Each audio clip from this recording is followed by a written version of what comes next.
Magandang asang mapagpalang araw mga ka-dirty. So dito tayo ngayon sa Mitsubishi Adventure na 4G63. Ayaw talaga mapasok ng scanner. Dalawang scanner ang ginamit ko, yung X-Tool saka ito.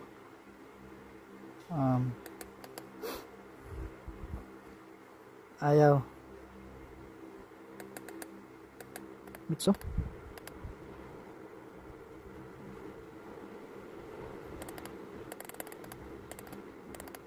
Yan.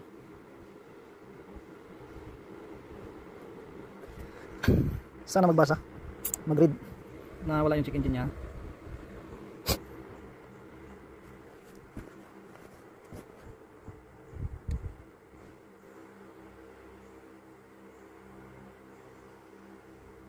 So yan, wala talaga. So ang gagawin natin dito ay magmamanual check tayo dito sa OB dito nya. So tanggalin lang muna natin yan. Then hanapin ito, yung number 1, yung OB dito.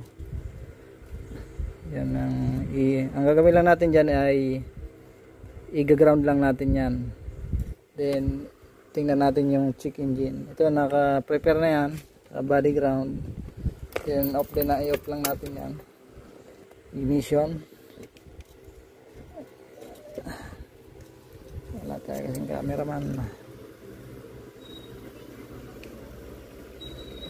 Ayan, so naka-ground na.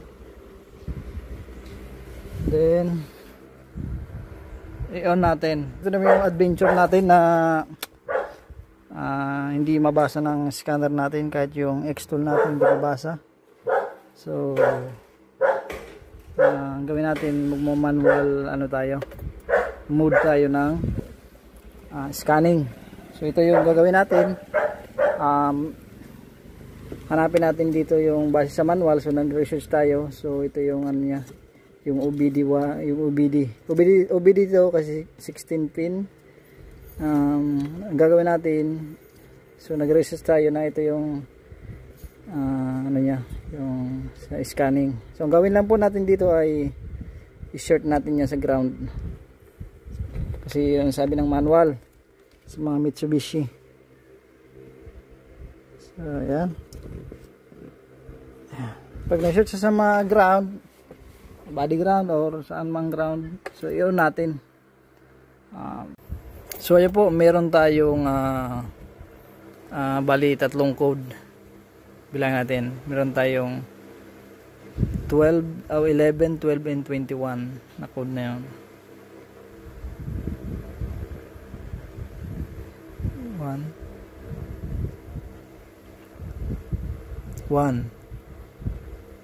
2, then 12 na error. 1 11, then 1 2 12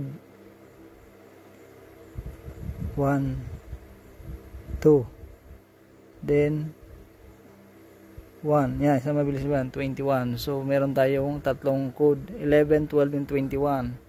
So base sa sasaliksik natin, research, so yung mga code na yan ay ang